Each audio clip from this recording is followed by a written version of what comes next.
अस्सलाम वालेकुम, मैं हूं गुलाम मुस्तफ़ा। आप देख रहे हैं बकर नेटवर्क। पाकिस्तान के दुश्मन मुल्क इंडिया के वज़ीर आज़म ने, जिन पर यह ब्लेम किया जाता है कि वो पाकिस्तान के साथ किसी भी मौजू पर बात करने को तैयार नहीं है, वो पाकिस्तान के साथ डायलॉग करने को तैयार नहीं है, उन्होंने इस बारे में क्या कहा कि वो पाकिस्तान के साथ क्यों बात नहीं कर पाते, वो पाकिस्तान के साथ डायलॉग के टेबल पर क्यों नहीं बैठ पाते। उन्होंने इस बारे में क्या कहा, ज़रा आप सुनिए। दुनिया के देशों का अनुभव है, मैंने दुनिया के कई देश के महापुरुषों से बात की है, गल्फ कंट्रीज के अरब राष्ट्रों के सभी नेताओं से मैंने बात की है, मैंने अमेरिका, चाइना, रशिया, उन सब से भी बात की है। एक बात ज्यादातर उभर करके आती है कि भाई बात करोगे तो किससे करोगे?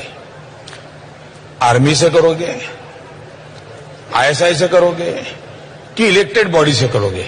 बोले पता ही नहीं चलता वो देश कौन चलाता है। जी, ये बात तो दुश्मन मुल्क के वज़ीर आज़म ने कही, लेकिन बात ठीक कही।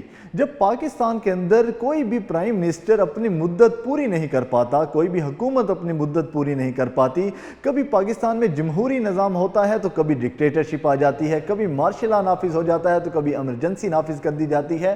तो जब पाकिस्तान के अंदर एक सियासी इतना फुकदान होता है, सियासी तौर पर एक जमहूरियत का फुकदान होता है, हुकूमत का फुकदान होता है, एक आपको सेटिस्फेक्शन नहीं होती, तसल्ली नहीं होती कि पाकिस्तान के अंदर जो हुकूमत सिस्टम है वो कितनी मुद्दत तक रहेगी और वो कब तक अपनी जो उनके ओहदे हैं उन पर विराजमान रहेगी। और अगर इसके साथ मुआहदे किए जाएं तो उनको लॉन्ग टर्म के मुआहदों को कौन आगे लेकर चलेगा? अगर ये हुकूमत चली जाती है तो फिर उन मुआहदों को आगे कौन देखेगा?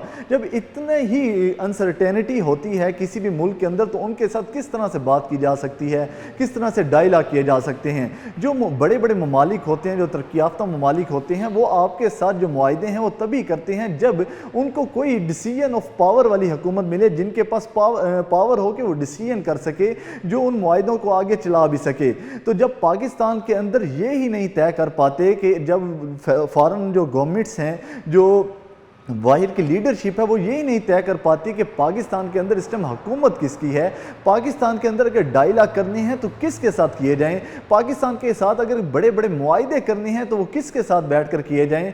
तो ऐसे ही बयानात सामने आएंगे कि पाकिस्तान के अंदर अगर आखिर बात की जाए तो किसके साथ की जाए, पाकिस्तान के अंदर जो पावर है वो असल किसके पास है, और पाकिस्तान के अंदर जो डिसीजन करने हैं वो किसने करने हैं, वो इस्टेब्लिशमेंट ने करने हैं, वो जमहूरी हुकूमत ने करनी है या किसी और ताकत ने।